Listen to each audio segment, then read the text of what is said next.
I just watched The Hunger Games Mockingjay Part 2, which is basically just carrying on from Part 1. They're now trying to storm the capital. It's all-out war now. There's not really much more to it. It's just them going into the capital and starting a bit of a fight. So, like I've mentioned before in the previous reviews, that I've read these books, and after reading Mockingjay the book, I put off watching this Part 2 film for about a year or two because I really hated the ending, and so I finally got around to watching it a few years later, and I didn't really like it very much. So I'll talk back again like I did last time, the split into two parts. Before I wasn't really sure if it was worth it or not because I hadn't rewatched this. Now I think, nah, it wasn't worth it. It should have been one film.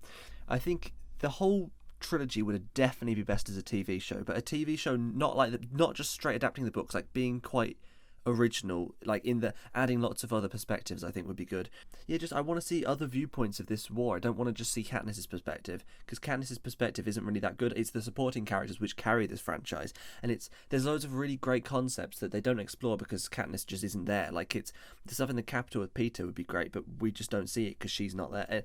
And so I think other points of view, like the Game of Thrones books, where they're a bunch of different point of view characters, I think that would be really interesting as a TV show. But no, since it's already a film series, there was 2 films before this, I think this should have just been one exciting film. I mean, Mockingjay is already the weakest book, like definitely the weakest. It's just quite boring and there's no Hunger Games in it. But I think if you squeezed it all down into one, like 2.5 hour, maybe 3 hours of push film, it would be pretty exciting. And yeah, like I said, there is no Hunger Games in this one, but they do call the storming of the capital the 76th Hunger Games because they've set out traps for them which they have to avoid. But thing is, why it isn't the 76th Hunger Games, I know it's not, but like why it just doesn't feel like that in the slightest, is because I never cared about the mutts and the fire and gas and all those like obstacles. I never cared about in the slightest in Hunger Games, and Catching Fire, they do loads of that stuff. Like I don't care about that in the slightest. What's interesting about the Hunger Games is the kids being forced to fight and kill each other, and since we don't have that, it's just not the same. This is quite nostalgic, this film.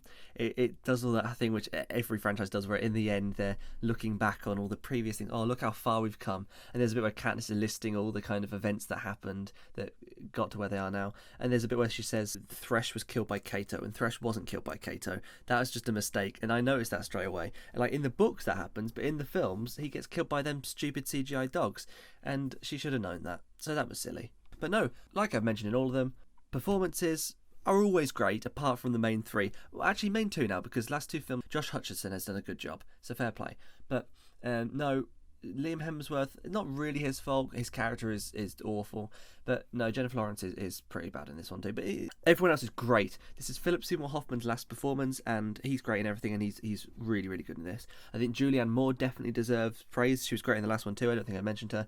Donald Sutherland is great, as per usual, he always is. And yeah, everyone, Woody Harrelson, all the usuals. Stanley Tucci, he's great. Although they never round off, it's not really a spoiler to say that they just don't resolve Caesar Flickerman's arc. I mean, I don't know what happens to him. I have no idea. It might say I imagine he gets imprisoned or something, but it doesn't say. And so I think I'm basically at the point now where I'm going to say, if you haven't seen the film, go and watch it, because you've come this far. It's not that good. I'd give it 2 stars, but go and watch it just because you've seen the rest of them. But yeah, now I'm going to talk about spoilers, and I'm going to say right off the bat, I'm also skip forward maybe like a minute or so if you don't want to know what happens in The Boys, as in the comic series which is currently airing, because I'm going to talk about the ending of that, and so it might not be the same in the show. The show's very different, and actually it probably won't be, but just in case, if you don't want to, then fine.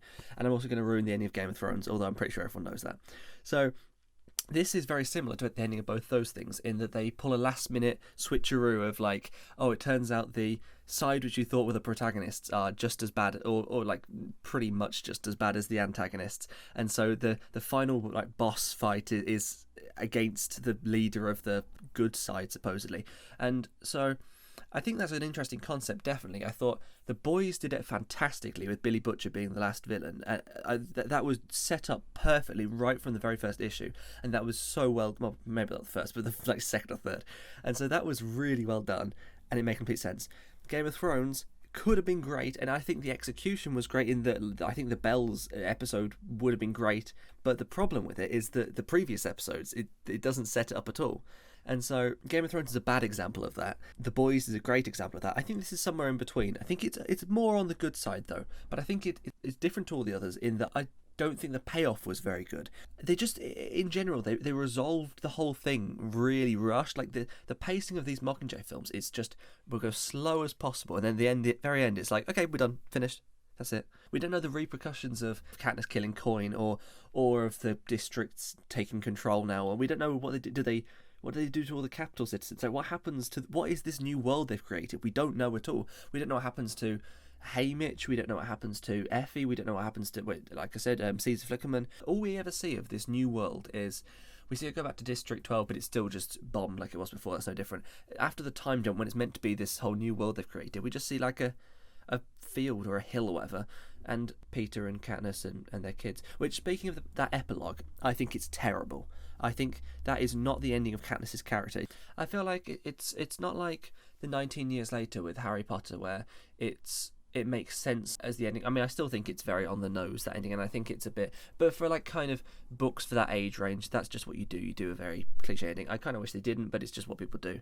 But that scene it comes full circle. So their kids going off to Hogwarts to start their adventures, whereas this is just a random day in their life. It's just them playing in a field. Like, it should have come back to being relevant again. It should have been like her daughter's 12th birthday or something, like, because that's when you get reaped for the Hunger Games.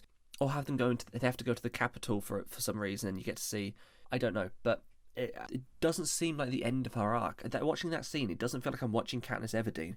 That seems like Prim's epilogue to me. That feels like if we were watching Prim go through this, that would be the ending she'd have. Like, she's a normal kid who wants a normal life, but she gets caught up in all this. Katniss from the start is never like that. So I don't feel like this works. If it started off where she was a normal kid with a normal life, whatever, then fine. Or if she's more like Peter, where Peter, you can tell he wants to have a family and that. I never got that off Katniss ever. I think I would rather follow Prim. I kind of, in a way, wish that Katniss didn't volunteer as tribute, because I prefer Prim as a character, and I kind of wish that we got to see her go through the whole thing. I think she would have been more of an underdog, and you kind of, I don't know, the ending would make more sense of her. I mean, I like Prim as a character, though. I think what they did with her becoming like a doctor and following her in her mother's footsteps, even though, who is Mrs. Everdeen? She doesn't even have a first name. They just call her Mrs. Everdeen, and she has no character. All we know is, like, apparently she's a bad mother, or a bad mother to Katniss, but maybe not to Prim. I don't know who she is, and she's been in 4 films, but still, no. I think Prim's got a good arc, and I think it was ended well. I was pretty sad when she died. I was more sad about Finnick. Oh my god, I loved Finnick as a character. He was great, and his death was sad. Actually, I thought there's only like 4 main character deaths, which I think is like, I mean, there's like Boggs and that, but who cares about Boggs? But then, like, out of the main ones, there's Prim, Finnick, Snow, and Coin. And I thought Snow and Coins are also really good. I mean, Coins actually, Coins is stupid. How she's just standing right behind, and like, I like the idea of it, but it's kind of stupid and goofy in practice. I thought Snow's was good, though. I hated it when I read the book when I was a teenager. I think in general my views on the ending aren't the same when I was a teenager to now. When I was younger, I thought it was really anticlimactic. Now I think, because maybe I just read it as like kind of an off-screen, like, boring. I think the way they shot it in the film was pretty good, although the way they shot the rest of the film, terrible. I thought this was by far the blandest direction. It literally looks like Francis Lawrence wasn't even on set. Like, there is no direction in this film. So the love triangle finally gets resolved, and who cares? I mean, we all knew she was going to end up with Peter. I still don't know who Gale is all these films later. I just know now he kills kids. And then also at the end, so I forgot who was president once they killed Snow. When I was watching this, I was kind of theorising in my head. I was thinking, like, they might do it Haymitch just because he's like a main character, but I was thinking, like, no, surely it's going to be Plutarch. It's obviously going to be Plutarch at the end. Like, fair enough, he's pretty much a second in command to Coin, like, makes sense, and he's a main character. And then it's just some random woman. It's that random woman from District 8 who's like, she's in a hospital for a bit, and then she's like fighting, she's like a soldier. She's just the same as Gwendolyn Christie's character. She's just like a kind of leader of the rebellion in a random district, except she actually can do an American accent. But why is it her? I don't even remember her name. It should have been Plutarch. Like I said, this is a 2-star film, I reckon.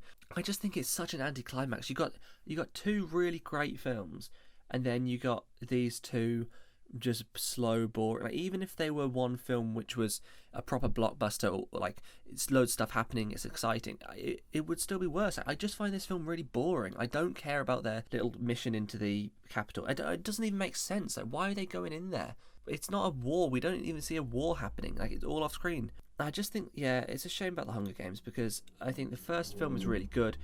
Catching Fire is great, and then it just ends on a whimper.